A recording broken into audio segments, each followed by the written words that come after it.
Hello friend, नमस्कार। स्वागत है आपका एक बार फिर से राठौर इंग्लिश क्लासेस में। फ्रेंड्स, आज हम एक नया चैप्टर करेंगे जिसका नाम है क्वेश्चन टैग। फ्रेंड्स, ये मेरे को मालूम है कि बहुत सारे स्टूडेंट ऐसे होंगे जिन्होंने शायद इसका नाम भी ना सुना हो, क्योंकि ये क्वेश्चन टैग जो है ये थोड़ा सा अनकॉमन है, यानी कम लोगों को पता होता है इसके बारे में।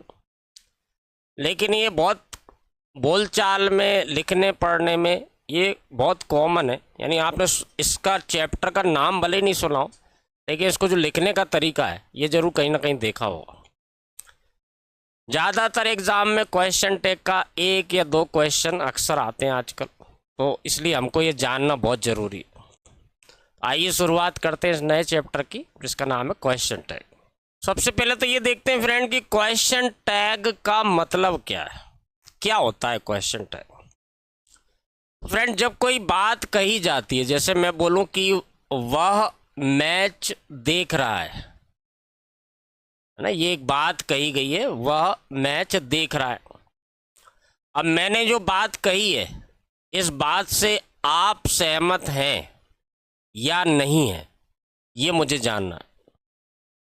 जैसे हम पढ़ाते समय भी बोलते हैं समझ में आ गया, नहीं आया, तो ये बाद में जो मैंने बोला नहीं आया, इसका मतलब है कि मैं सुनना चाहता हूं यस और नो। वह मैच देख रहा है, देख रहा है क्या, यानी कि मैं सुनना चाहता हूं कि आप मेरी बात से सहमत हैं, यस या नो। तो क्वेश्चन जो होता है, देखिए क्वेश्चन में और क्वेश्चन टैग में क्या अंतर है। क्वेश्चन एक पूरा सवाल होता है। जैसे मैं आपसे कहूं कि आप कहाँ रहते हैं, वह कितना पैसा कमाता है, अमेरिका कितना ताकतवर है, ये पूरा एक सवाल है। यहाँ पूरा सवाल नहीं पूछ रहे, केवल सेंटेंस के अंत में एक प्रश्न नुमा पूंछ जोड़ दी जाती है, ठीक है ना। प्रश्न नुमा एक पूंछ जोड़ दी जाती है। टैग का मतलब पूंछ ही होता है फ्रेंड। और ये प्रश्न नुमा पूंछ हम इसलिए जोड़ते हैं कि हम ये जानना चाहते हैं कि जो व्यक्ति से हम बात कर रहे हैं वो हमारी बात से सहमत है, यस और नो, या इसका आंसर जानना चाहते हैं कि यस कहना है या नो कहना है। सी एज अ कार, जैसे उसके पास एक कार है, नहीं है क्या, नहीं है क्या, ये जो मैंने बाद में बोला, इसका मतलब मैं आपसे जानना चाहता हूं you are agree with my point और नॉट, यस और no. I can beat you, मैं आपको हरा सकता हूं, नहीं हरा सकता क्या, नहीं क्या, ये जो बाद में हमने एक प्रश्न नुमा ये पूंछ जोड़ रहे हैं फ्रेंड, इसी को कहते हैं क्वेश्चन टैग। ये बोलचाल में, लिखने में, पढ़ने में, हिंदी में और अंग्रेजी दोनों जगह इसको लिखा जाता है। हम बोलचाल में दिन में 50 बार इस बात को कहते हैं। जैसे आपने किसी से पूछा कि चाय पियोगे, नहीं, नहीं क्या, ठीक है ना। वह सो रहा है, नहीं सो रहा है क्या। बाहर पानी गिर रहा है, नहीं गिर रहा है क्या। मेरे पास पैसा नहीं है क्या, मेरे पास पैसा नहीं है क्या। अगले महीने आपकी परीक्षा है, नहीं है, नहीं है क्या। ये होता है क्वेश्चन टैग, जो हम हिंदी में इतना आसानी से बोल देते हैं कि हमारा कभी ध्यान ही नहीं जाता कि हमने क्या बोल दिया। कभी हम इस बारे में सोचा ही नहीं कि हम क्वेश्चन टैग को 50 बार बोलते हैं हिंदी में। बस इसी चीज को अंग्रेजी में कैसे लिखा जाता है, ये चैप्टर पूरा इसी बात पर है। फ्रेंड, अभी तो हमने देखा कि क्वेश्चन टैग होता क्या है।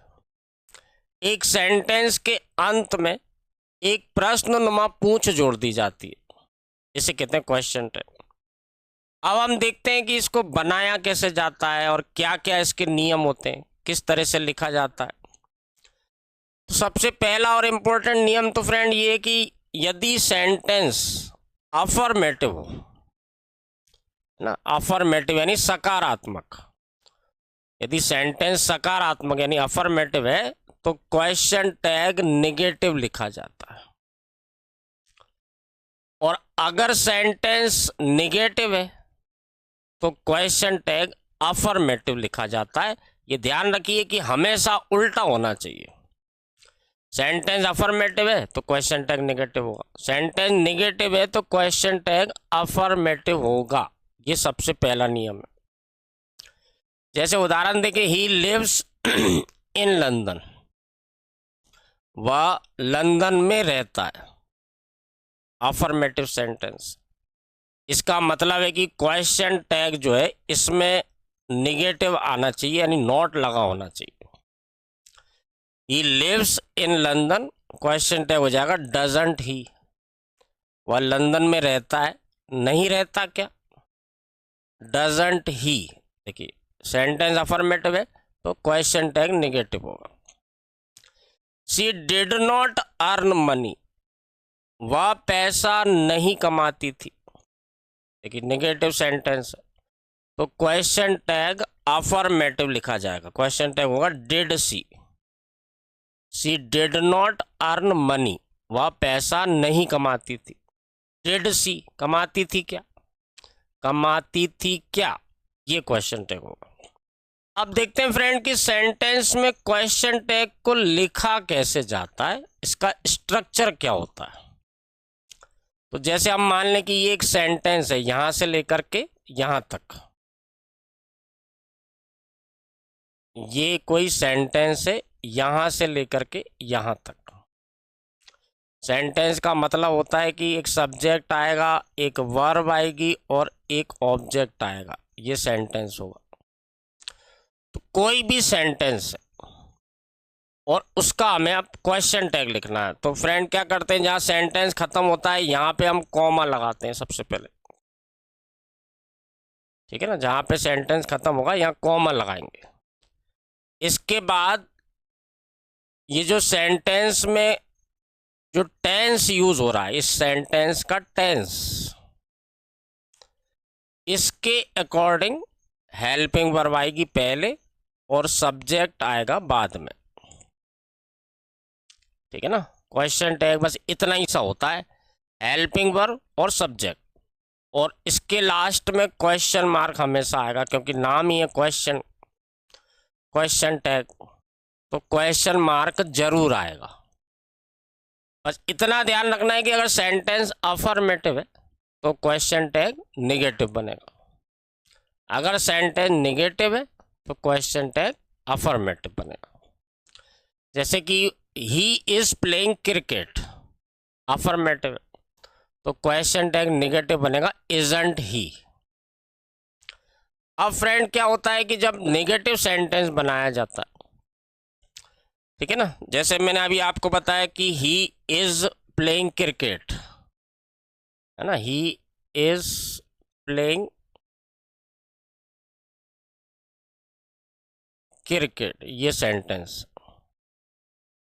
क्वेश्चन टैग बनाएंगे तो सबसे पहले तो लगाएंगे कॉमा, फिर आपको देखना है कि ये टेंस कौन सा है, तो यहाँ सहायक क्रिया आ रही इज एम आर और सब्जेक्ट आ रहा है ही, तो हमको क्या करना है, यहाँ सहायक क्रिया हेल्पिंग वर्ब पहले और सब्जेक्ट को बाद में लिखना है और अंत में क्वेश्चन मार्क लगाना। तो यहाँ जो हेल्पिंग वर्ब आ रही है वही हेल्पिंग वर्ब यहाँ आ जाएगी, यहाँ जो सब्जेक्ट आ रहा है वही सब्जेक्ट यहाँ पे आ जाएगा। ये अफर्मेटिव है तो इसे निगेटिव करेंगे, तो ये हो जाएगा, देखिए इज नॉट ही। लेकिन अभी ये गलत है, ठीक है ना, अभी ये गलत है। क्यों गलत है, क्योंकि क्वेश्चन टैग का एक और नियम होता है कि ये जो हेल्पिंग वर्ब और नॉट है इसे हम अलग अलग नहीं लिखते, यानी इज नॉट नहीं लिखेंगे, इसे जोड़ के हम इजंट कर देंगे। ये ध्यान रखिए कि हमेशा क्वेश्चन टैग में सहायक क्रिया और नॉट को जोड़ के ही लिखा जाता है। जैसे इज नॉट नहीं लिखेंगे, इजंट लिखेंगे, वाज नॉट नहीं लिखेंगे, वाजंट लिखेंगे। आप देख सकते हैं कि यहाँ पे ये मैंने सारे लिखे हुए हैं, इज नॉट है तो इजंट हो जाता है, आर नॉट है तो आरंट, ऐसे he doesn't, don't, didn't, wasn't, warrant, ठीक है ना, हैजंट, हैवंट, हैडंट, जितनी भी मॉडल वर्ब है उनको भी ऐसे लिखा जाता। जो विल और नॉट को जोड़ देते हैं फ्रेंड, तो ये हो जाता वांट। विल और नॉट को जोड़ देंगे तो क्या हो जाएगा, वांट। ऐसे ही सेल और नॉट को जोड़ देंगे तो हो जाता है सॉन्ट। ठीक है ना, सेल और नॉट इनको जोड़ देंगे तो सॉन्ट। बाकी सब सिंपल है, कांट, कुडंट, मेंट, माइटंट, मस्टंट, ऑटंट, है ना, वुडंट, जितने भी आप देख सकते हैं इन सब में इस तरह से नॉट को जोड़ के ही लिखा जाता है हमेशा। कभी भी हेल्पिंग वर्ब और नॉट अलग अलग क्वेश्चन टैग में नहीं लिखा जाता। आइए फ्रेंड कुछ उदाहरण देखते हैं तो ये चीज आपको और अच्छे से क्लियर होगी। He killed, second form, a snake, ये सेंटेंस। उसने एक सांप को मार दिया, ये एक सेंटेंस है। अब इसका हमको क्वेश्चन टैग बनाना। क्वेश्चन टैग में फ्रेंड पहले से क्या होगा, सबसे पहले तो आएगी हेल्पिंग वर्ब, तो आपको टेंस पहचानना जरूर आना चाहिए। सेकंड फॉर्म आ रही है, इसका मतलब है कि पास्ट इंडेफिनाइट। पास्ट इंडेफिनाइट की सहायक क्रिया होती है डिड। सेंटेंस देखिए आप, अफर्मेटिव है, इसका मतलब है कि क्वेश्चन टैग नेगेटिव होना चाहिए, तो नॉट लगाएंगे लेकिन जोड़ के लगाएंगे। डिड नॉट नहीं लिखेंगे, डिडंट कर देंगे इसको। सब्जेक्ट ही है तो ही ऐसे कैसा आ जाएगा और अंत में क्वेश्चन मार्क लगा देंगे तो ये बन जाएगा question tag. He killed a snake, didn't he. उसने एक सांप को मार दिया, नहीं मारा क्या, नहीं मारा क्या, ये question tag. They may not approve your application, हो सकता है कि वो आपका आवेदन मंजूर ना करे। मे आ रहा है यानी संभावना की बात कर रहे हैं, तो देखिए मे आ रहा है तो मे ही सहायक क्रिया होती है। यहाँ नॉट लग रहा है यानी कि क्वेश्चन टैग में नॉट नहीं लगाएंगे। सब्जेक्ट जो है वो सी है तो सी लिख देंगे और क्वेश्चन मार्क लगा देंगे, ये हो गया क्वेश्चन टैग। हो सकता है कि वो आपका आवेदन स्वीकार ना करे, करेगी क्या, करेगी क्या, ये क्वेश्चन टैग है। तो अर्थ के हिसाब से भी हमको समझ में आना चाहिए। They must not leave this place, उन्हें इस स्थान को बिल्कुल नहीं छोड़ना चाहिए। निगेटिव सेंटेंस है, मॉडल वर्ब ही सहायक क्रिया होती, तो देखिए आ जाएगा मस्ट। नॉट लगा है यानी यहां नहीं लगेगा। सब्जेक्ट क्या है, दे, तो ये हो जाएगा question tag. They must not leave this place, ठीक है ना, मस्ट दे, उन्हें यह स्थान बिल्कुल नहीं छोड़ना चाहिए। छोड़ना चाहिए क्या, Rajiv ought to serve his parents, Rajiv को अपने माता पिता की सेवा करना चाहिए। देखिए ऑट भी मॉडल वर्ब है यानी कि सहायक क्रिया, तो ये हो जाएगा ऑटंट। अब यहाँ एक और फ्रेंड जो समझने और याद रखने वाली चीज है, यदि सेंटेंस का सब्जेक्ट कोई नाउन दिया गया हो, जैसे यहाँ लिखा है राजीव, इसकी जगह कुछ और लिखा हो, जैसे लिखा हो राधा, इंडिया, बैंक, स्कूल, यानी कोई भी नाउन आ रहा है, तो आप इसको अच्छे से याद कर लीजिए कि नाउन को क्वेश्चन टैग का सब्जेक्ट नहीं बनाया जाता। हमेशा नाउन जो भी होगा इसे हम पहले प्रोनाउन में बदलेंगे और उसके बाद लिखेंगे। जैसे राजीव यानी लड़का है, लड़के के लिए हम प्रोनाउन एक वचन के लिए लगाते हैं ही, तो यहाँ ऑटंट राजीव नहीं आएगा, यहाँ लिखेंगे ऑटंट ही। राजीव को अपने माता पिता की सेवा करना चाहिए, नहीं करना चाहिए क्या, नहीं करना चाहिए क्या, ये क्वेश्चन है। फ्रेंड जैसे मैंने आपको बताया कि यदि सेंटेंस का सब्जेक्ट कोई नाउन दिया गया हो, है ना। जैसे ही लिखा है तो कोई दिक्कत ही नहीं है, क्वेश्चन टैग में भी ही हो जाएगा। सी लिखा है तो क्वेश्चन टैग में भी सी हो जाएगा।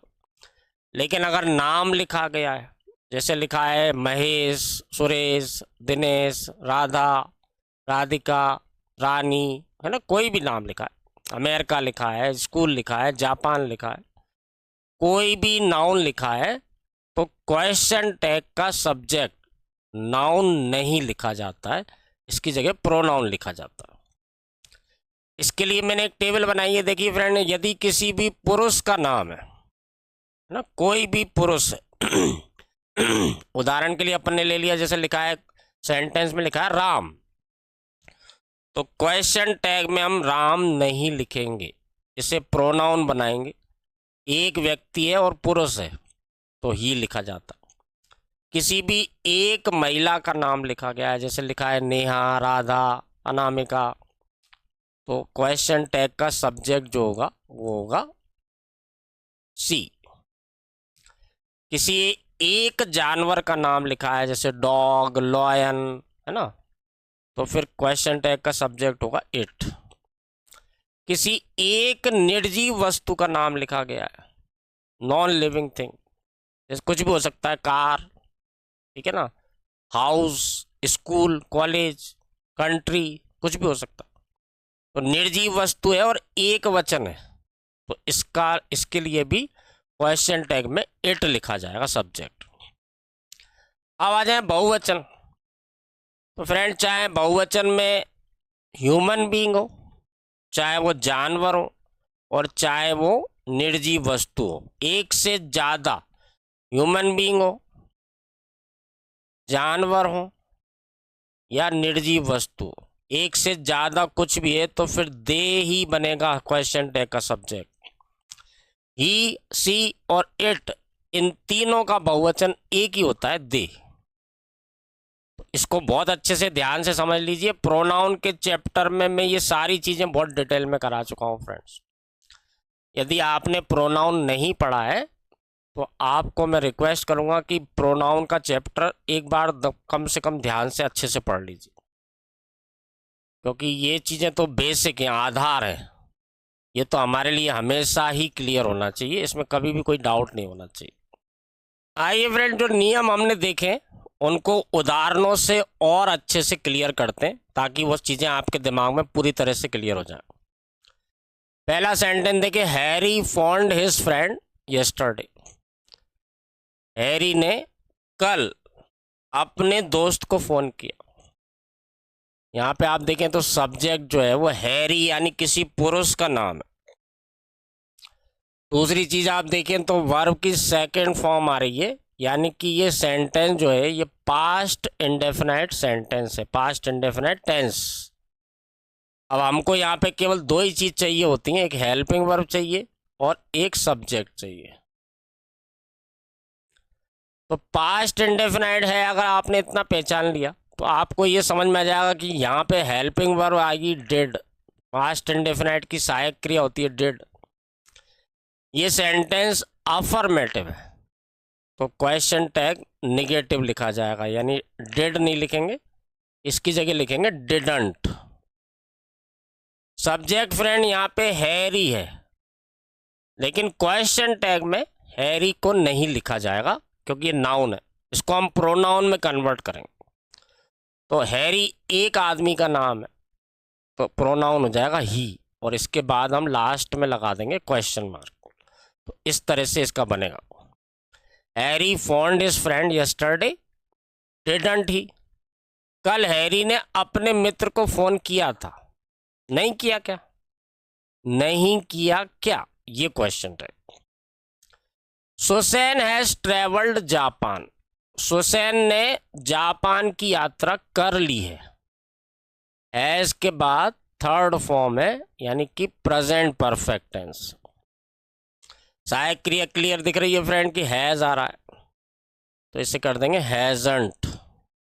सुसैन नाम से ही समझ में आ रहा है कि लड़की का नाम, तो इसको कर देंगे सी, हैजंट सी।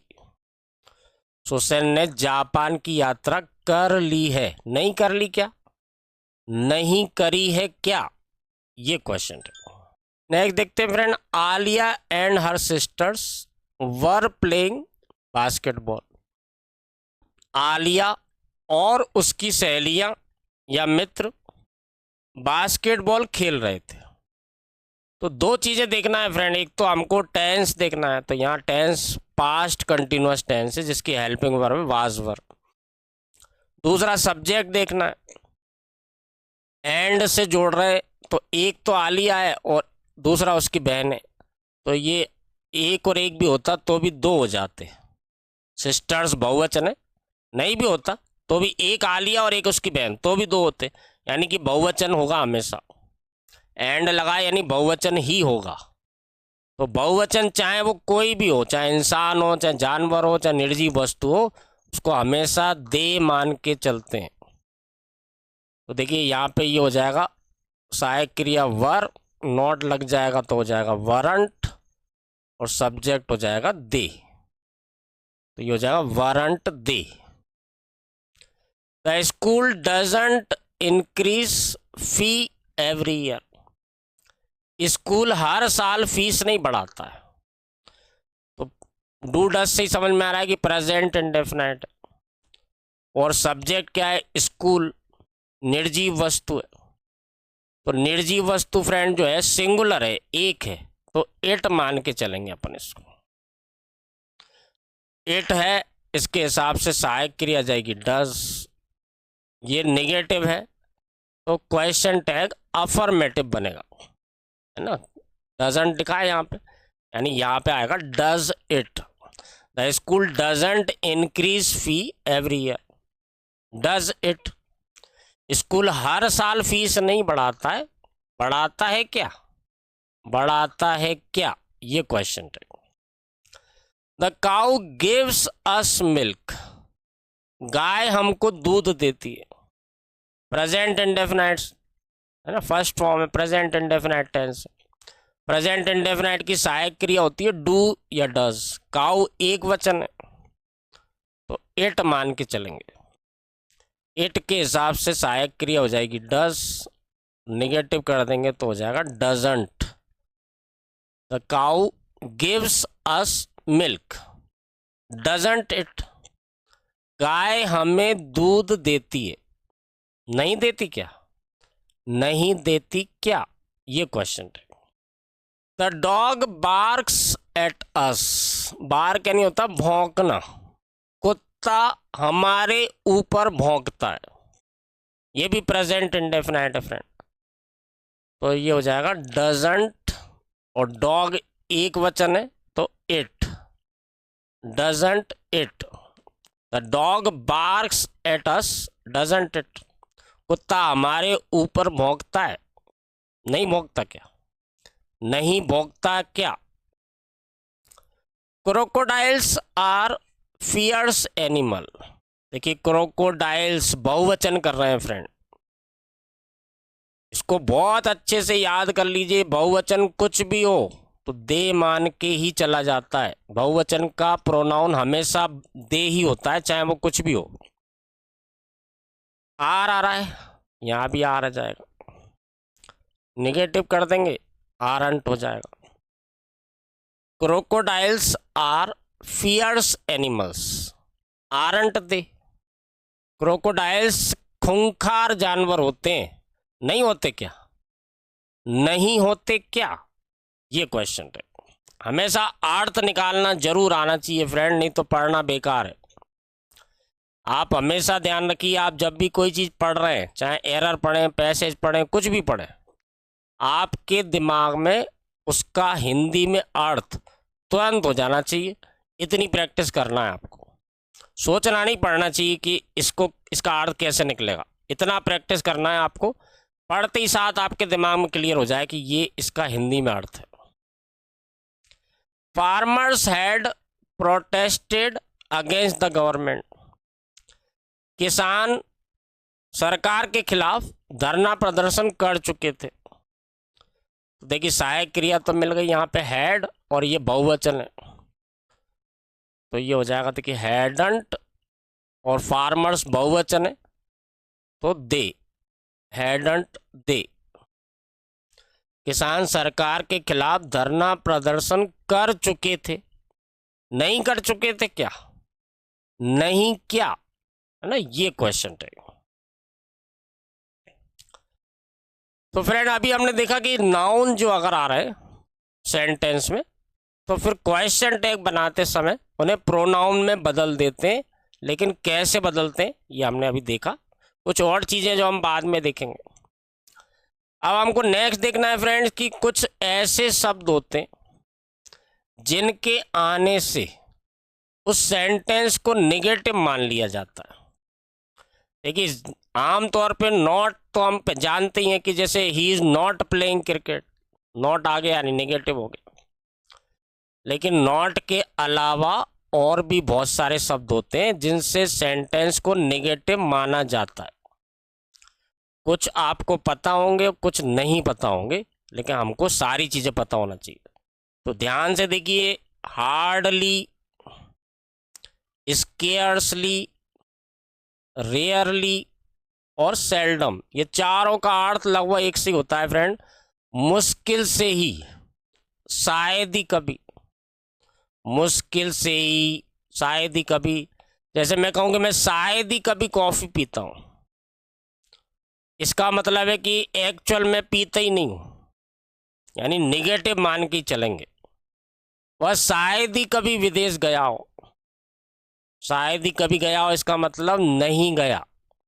तो इनमें से कोई भी आ जाए तो हम सेंटेंस को नेगेटिव मान के चलेंगे। और चूंकि सेंटेंस को नेगेटिव मान के चलेंगे, इसका मतलब क्या है कि क्वेश्चन टैग अफर्मेटिव बनाना पड़ेगा।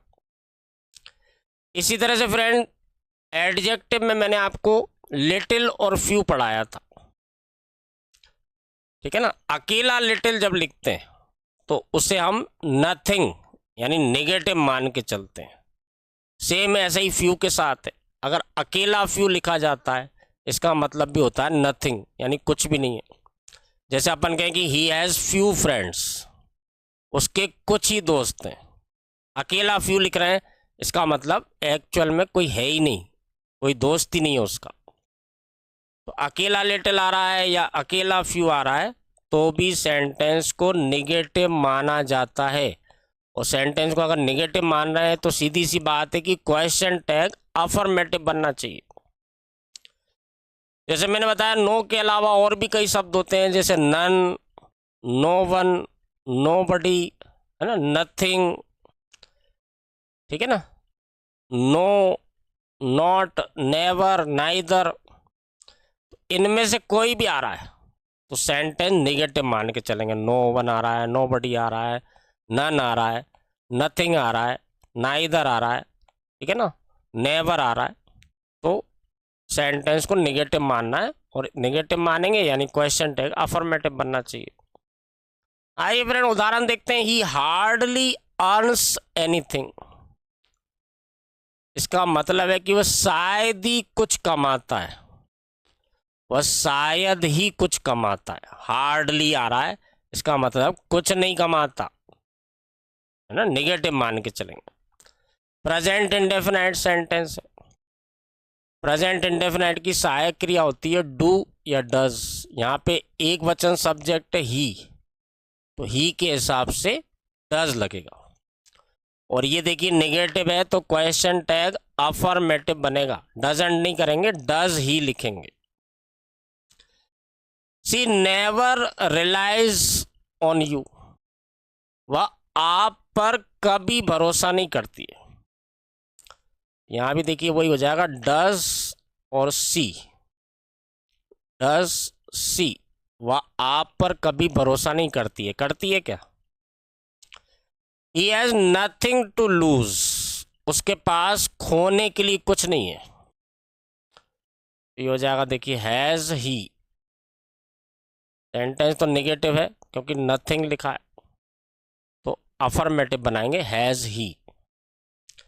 We rarely went to the hill stations, हम शायद ही कभी हिल स्टेशन जाते थे, इसका मतलब नहीं जाते थे, है ना। सेकेंड फॉर्म है पास्ट इंडेफिनाइट, तो ये हो जाएगा did we. Arjun has little money. Arjun के पास थोड़ा सा ही पैसा है। अकेला लिटिल आ रहा है, इसका मतलब नहीं है, कुछ नहीं है, नथिंग। अर्जुन के पास थोड़ा ही सा पैसा है, तो कहना ये चाहते हैं कि नहीं है, अर्जुन के पास पैसा नहीं है। ठीक है ना, तो ये हो जाएगा हैज़ ही। अर्जुन नहीं लिखेंगे, अर्जुन को ही कर देंगे। ये नेगेटिव मानेंगे, क्वेश्चन टैग अफर्मेटिव बनेगा। लीला हैज़ मेड फ्यू फ्रेंड्स। देखिए अकेला फ्यू आ रहा है, यानी कि कुछ नहीं है। लीला के यहाँ कुछ ही दोस्त हैं। कुछ ही दोस्त हैं मतलब एक्चुअल में कोई भी नहीं है। ये हो जाएगा हैज़ सी।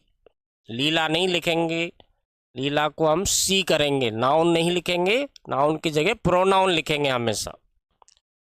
तो फ्रेंड ये बहुत ही आसान सा और बहुत छोटा सा चैप्टर, ज़्यादा से ज़्यादा 2 वीडियो बनेंगे इसके। लेकिन अगर परीक्षा में या मान के चले 1 नंबर का भी आया या 2 नंबर का आया, फ्रेंड्स कई बार 1 नंबर इतना ज़्यादा महत्वपूर्ण होता है। कई बार 1 नंबर तो छोड़िए, पॉइंट के कुछ नंबरों से व्यक्ति का सिलेक्शन रह जाता है। और ये मेरा खुद का एक्सपीरियंस है, सालों साल का। मैंने ऐसे सैकड़ों लोगों को देखा है फ्रेंड, जो 0.4, 0.3, 0.6 इतने से नंबरों से वो मेरिट से बाहर हो गए और उनकी नौकरी नहीं लग पाई। इसलिए मैं हमेशा कहता हूँ कि पूरा पढ़िए, पूरा सिलेबस पढ़िए, बल्कि सिलेबस से थोड़ा ज़्यादा ही पढ़िए। कई बार आउट ऑफ सिलेबस चीज़ें आ जाती हैं। अपन सिलेबस से एरर तो चलो मान सकते हैं कि सिलेबस से ही देंगे, लेकिन पैसेज में उनका हाथ थोड़ी पकड़ सकते हैं। ठीक है ना, जब पैसेज आएंगे 3 तरह से पैसेज आते हैं, क्लोज पैसेज, अनसीन पैसेज, है ना, रीअरेंज पैसेज। पैसेज में तो हर चीज़ आती है। वो सिलेबस से थोड़ी ज़रूरी है कि सिलेबस में एडवर्ब नहीं दिया तो जो है पैसेज में कहीं भी एडवर्ब नहीं लिख सकते आप, ऐसा कहेंगे क्या आप? आपके सिलेबस में मान के चलिए एडवर्ब नहीं लिखा, तो क्या ये कंडीशन रहेगी कि पैसेज में कहीं भी एडवर्ब नहीं आएगा? आप क्या केस लगा देंगे अगर एडवर्ब आएगा? और ये तो मान्य भी नहीं होगा। इसलिए हमेशा सिलेबस को ज़्यादा अच्छे से पढ़ना चाहिए, लेकिन सिलेबस केवल सिलेबस ही पढ़ना है, ये मानसिकता को आपको छोड़ना पड़ेगा। आइए फ्रेंड हम नेक्स्ट देखते हैं कि यदि सेंटेंस में आ लिटिल आ रहा है, देखिए अकेला लिटिल नहीं, आ लिटिल, ऐसी अकेला फ्यू नहीं आ रहा है, आ फ्यू आ रहा है, तो आपको ध्यान होगा एडजेक्टिव में जो डिटरमाइनर पढ़े थे हमने, तब मैंने आपको बताया था कि अगर आ लिटिल लिखा हो या आ फ्यू लिखा हो तो इसे सकारात्मक मानते हैं, यानी कि समथिंग कहते हैं, थोड़ा है लेकिन है, ऐसा नहीं है कि बिल्कुल ही नहीं है। तो अगर आ लिटिल या आ फ्यू आ रहा है तो सेंटेंस को अफर्मेटिव मान के चलेंगे, और अफर्मेटिव मानेंगे तो सीधी सी बात है कि क्वेश्चन टैग नेगेटिव बनेगा। जैसे यहाँ उदाहरण देखें आप,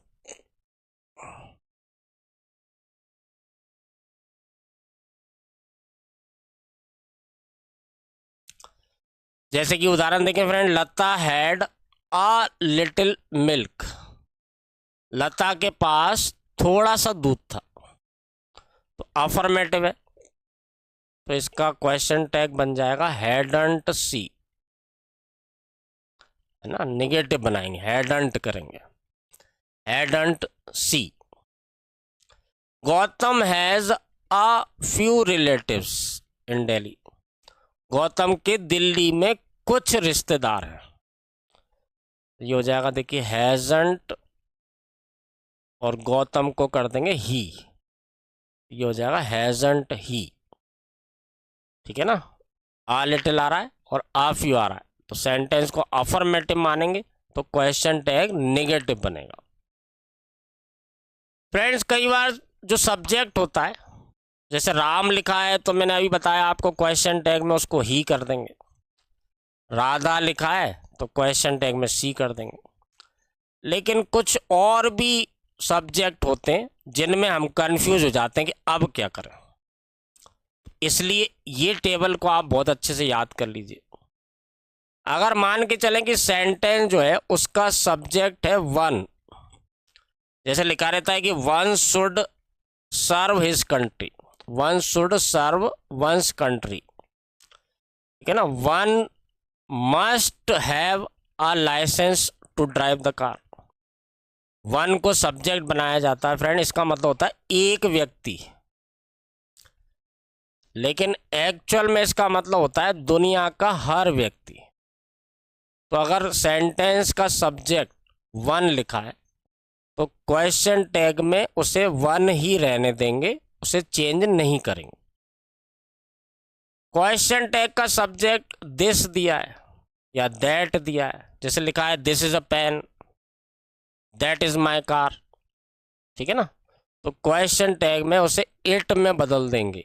इसको ध्यान रखना है, तभी आप कर पाएंगे, नहीं तो आप भूल जाएंगे तो कंफ्यूज हो जाएंगे परीक्षा में।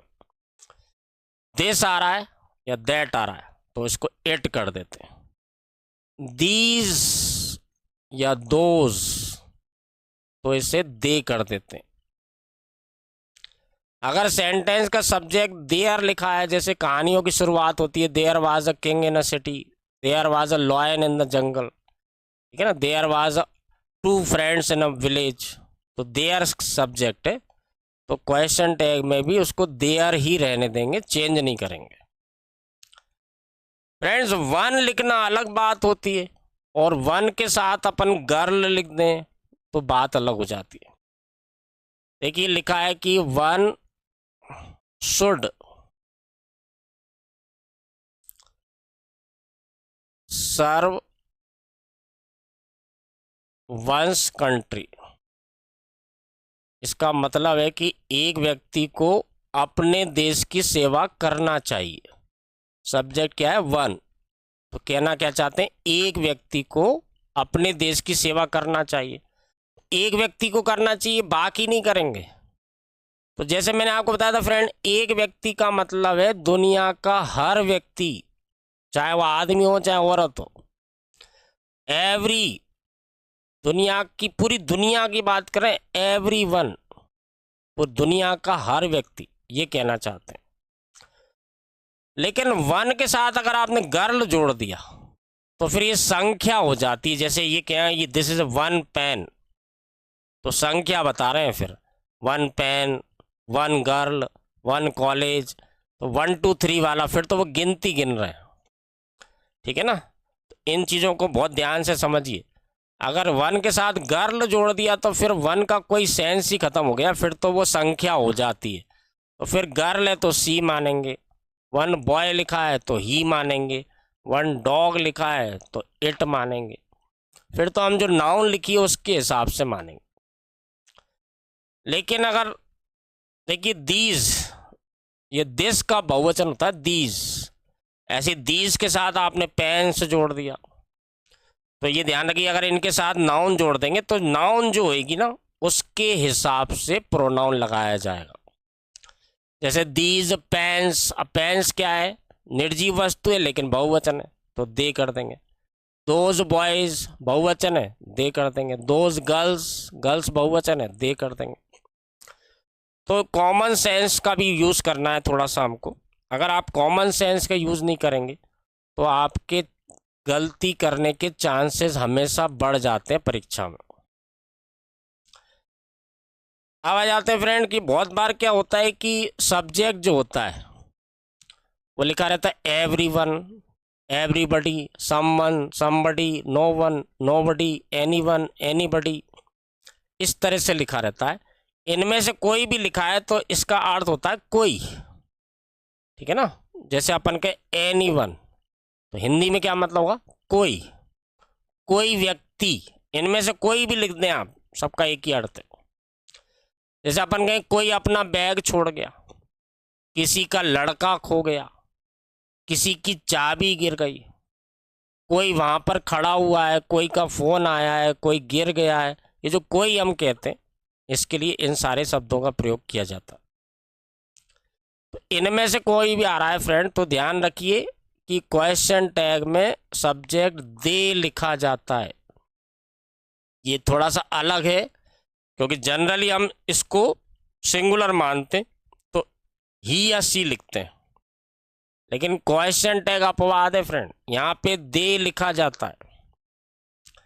कोई वस्तु होती है, समथिंग, नथिंग, एनीथिंग, एवरीथिंग, तो फिर क्वेश्चन टैग का सब्जेक्ट जो है इट लिखा जाता है। देखिए फ्रेंड, क्वेश्चन टैग में बस दो ही चीजें आती हैं, एक तो सहायक क्रिया आती है और एक सब्जेक्ट आता है। सहायक क्रिया को हम टेंस अगर जानते हैं तो आसानी से पहचान सकते हैं। अब रह जाती है बात केवल सब्जेक्ट की, तो सब्जेक्ट को पहचानना बहुत ज़्यादा जरूरी है, क्योंकि यही तो लिखना है, दो ही चीज़ें तो लिखना है वहाँ पे हमको। आइए फ्रेंड, कुछ उदाहरण देखते हैं तो ये चीज़ें हमारे दिमाग में बहुत अच्छे से क्लियर हो जाएंगी। जैसे सेंटेंस दिया है, दिस इज माई हाउस, है ना। यहाँ आप देख सकते हैं कि सब्जेक्ट जो है वो दिस है। अभी मैंने जो आपको लिस्ट बनवाई थी उसमें आप देख सकते हैं कि अगर सेंटेंस का सब्जेक्ट दिस है तो क्वेश्चन टैग का सब्जेक्ट इट माना जाता है। यहाँ पे इज आ रहा है तो यही सहायक क्रिया यूज कर लेंगे, इजंट कर देंगे, तो क्वेश्चन टैग हो जाएगा isn't it. This is my house, isn't it. That was your mistake, that को भी फिर इट ही लिखा जाता है। वाज आ रहा है, इसको कर देंगे wasn't. That was your mistake, wasn't it. वह आपकी गलती थी, नहीं थी क्या। These are our people, these आता है तो फिर क्वेश्चन टैग का सब्जेक्ट दे माना जाता है। आर आ गया, आर में नॉट जोड़ देंगे तो आरंट हो जाएगा। These are our people, aren't they, वे हमारे लोग हैं, नहीं है क्या। There were 4 men in the park, अभी मैंने आपको बताया था देयर, है ना। सब्जेक्ट अगर देयर आ रहा है तो क्वेश्चन टैग में इसे बदलते नहीं है, देयर का देयर ही रहता है। वर आ रहा है, इसको कर देंगे weren't.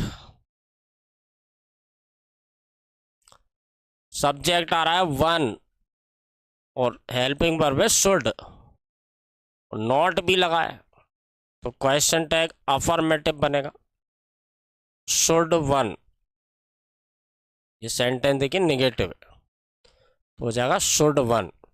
One should not break the laws, एक व्यक्ति को कानून नहीं तोड़ना चाहिए। तोड़ना चाहिए क्या, नो वन और कैन, तो देखिए नो लगा है तो नेगेटिव तो हो ही गया, तो क्वेश्चन टैग अफर्मेटिव बनेगा। अब नो वन है तो इसका सब्जेक्ट हो जाएगा they, someone, no one, any one, इनमें से कोई भी आता है तो दे मान के चलते हैं। Everyone must have a valid licence, तो ये हो जाएगा देखिए मस्टंट, क्योंकि अफर्मेटिव है, और एवरीवन को कर देंगे दे तो ये हो जाएगा मस्टंट दे। केवल दो ही चीज़ें लिखना होती है, लेकिन इनमें भी गलती होने के बहुत सारे चांसेस हो जाते हैं। अगर आप जरा सा भी कंफ्यूज हो गए तो आप गलत कर देंगे। तो एक एक चीज़ को ध्यान से देखिए, समझिए, अच्छे से बार बार देखिए, वीडियो को बार बार देखिए, कोशिश करिए कि इम्पोर्टेंट चीज़ों को नोट कर लीजिए। नेक्स्ट देखिए friend, nothing can please you, कोई चीज आपको खुश नहीं कर सकती है। तो देखिए ये तो हो गया कैन सहायक क्रिया, नथिंग मतलब निगेटिव है तो क्वेश्चन टैग अफर्मेटिव बनेगा, यानी नॉट नहीं लगेगा इसमें।